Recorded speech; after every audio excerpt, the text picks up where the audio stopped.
Have you opened the Quran? Or have you just made dua to Allah? Allah is online all the time. All you have to do is communicate. There's no network problems. All you have to do is open your heart and communicate. Oh Allah, have mercy on me, have mercy on my children. As parents, we should constantly make dua for our children. Sometimes they are away, sometimes they are near. Make dua for them. Allah readily accepts it.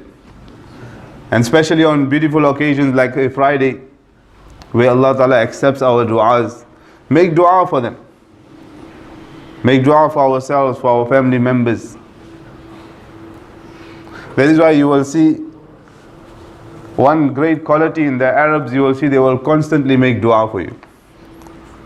Whether they're sitting, whether they're standing, you give them a glass of water, they make dua for you. Or sometimes we're just walking and you just sat, while sitting they're making dua, while standing they're making dua. And this is the qualities we have to inculcate. Recently I was on a journey. One of the scholars was mentioning that dua is the greatest tool of a believer. And we don't realize how important it is. That some of the du'as of Anbiya alayhimu salam, Allah Ta'ala had made mention in the Quran.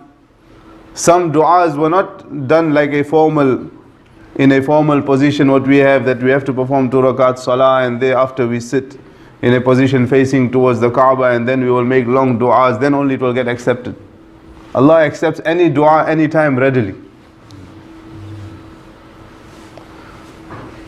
So Nuh alayhi salam made dua while he was building the ark.